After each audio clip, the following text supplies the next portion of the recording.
So people aren't exactly surprised, but should we be okay with it? Joining me now to talk about all of this is Sharon Bradford Franklin. She's a senior counsel at the Constitution Project, as well as David Colapinto. David is a legal director of the National Whistleblower Center. Thank you both for joining me. So, David, let's start talking about Edward Snowden as a whistleblower. Put this into context with me, with the whistleblowers that we've seen in the past, the John Kiriakus, the Daniel Ellsbergs, the Bradley Mannings. How big of a leak is this? This is probably the biggest whistleblower disclosure since Daniel Ellsberg leaked the Pentagon Papers. And individuals like Mr. Snowden who work for contractors of intelligence agencies or even intelligence agency employees have no place to go to make this type of disclosure. So it really shouldn't be a surprise to the Obama administration that someone has, again, chosen to communicate grave problems with this surveillance system to a member of the news media. Should we be surprised at how Snowden outed himself? Was that a smart move on his part? It was a smart move for him to stay alive, number one. It's a very dangerous thing that he is doing for his own family, his own safety, and to come public in this way, I think, is a very admirable thing. All right, Sharon, I was able to catch up with NSA whistleblower Bill Binney about the PRISM program, which allegedly allows the NSA to access online data from 9 of the largest internet companies in the country. This is what he had to say. My personal view is that the intelligence community is bamboozling Congress and the administration. They are telling them that we have to do this in order to find the bad guys in the networks, and that's just absolutely false. You don't have to do that. There were ways and means to do that, and I left that ability and capability with them, and they just threw it away. So instead, they opted to collect everything they could about everybody in this country, and one of the reasons is that they would want to do that, the only one I could think of is they wanted to be able to leverage anybody in this country. So essentially what Bill Binney is saying there is that the government chooses what is and what is not legal, and sometimes it could be to the betterment or detriment of that person. It really just depends on how how the government wants to use it. So do you agree with that kind of analysis, and talk about the use of the PRISM program as a leverage against a citizen?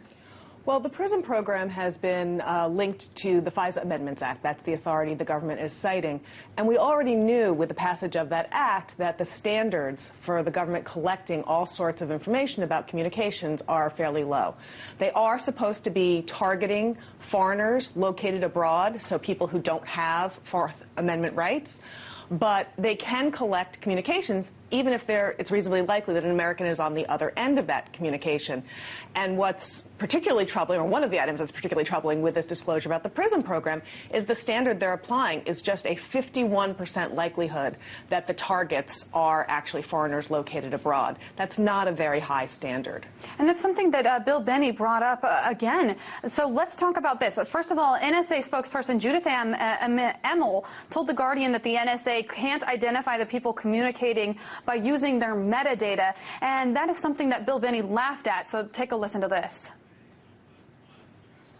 On the one side, you have phone numbers. Now, these phone numbers, whether they're your landline phone, your mobile phone, or your satellite phone, all connect into this public switch telephone network, and those numbers are unique in the world.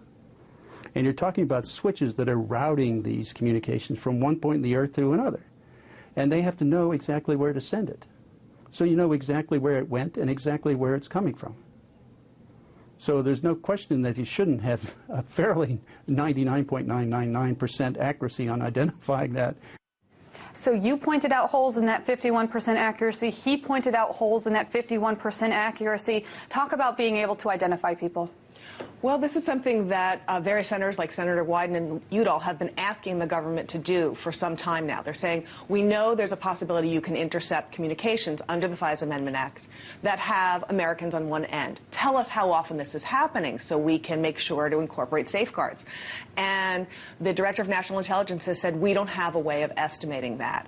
And so this is obviously calling that into question. And we should force the government to look at this more seriously and to build in safeguards to prevent the collection of Americans' communications to the greatest extent possible under this program. Now, David, let's talk about whistleblowing. Whistleblowing is defined as bringing government illegality into the public eye. If all of these programs have the court and the legislature's backing, then is what Edward Snowden is doing, is that illegal? If you read the transcript of his interview to The Guardian, which was published over the weekend, he explains, he was asked, what is it about these leaked documents what's in them, what's it going to show? And his response was, they're going to show that the NSA routinely lies to Congress, and that the NSA's responses to Senator Wyden and to Mr. Udall were wrong and false. That is whistleblowing.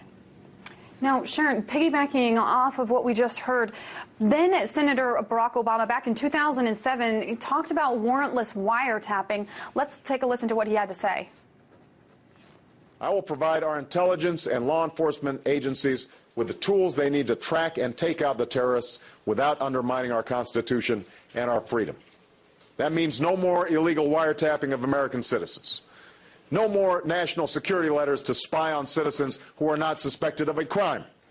No more tracking citizens who do nothing more than protest a misguided war. No more ignoring the law when it is inconvenient. Now, President Obama is a constitutional law professor, much like yourself. Does he need a refresher course on the Constitution, or is what he's saying in this program constitutional? Well, from what we know so far, there's certainly been an aggressive interpretation of the statutes, the surveillance laws, both the Section 215 of the Patriot Act that's been cited for the Verizon order and the FISA Amendments Act. And particularly with regard to the FISA Amendments Act, when you have an interpretation that is so broad, so far-reaching, it certainly intrudes on Americans' Fourth Amendment rights. And it's very hard, I think, to argue otherwise.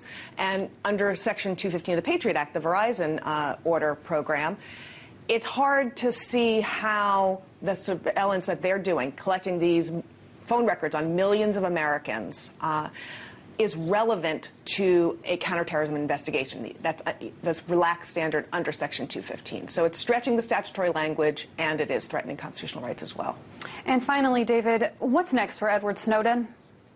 Well, you mentioned in the beginning that there's discussion about him possibly seeking asylum in Iceland or elsewhere, and we just don't know what's next for him. If he is apprehended, extradited to the United States, he faces prosecution like Bradley Manning and others under the Espionage Act. Sharon Bradford Franklin, Senior Counsel at the Constitution Project, and David Colapinto, Legal Director for the National Whistleblower Center. Thank you so much for weighing in. Thank you. Thank you.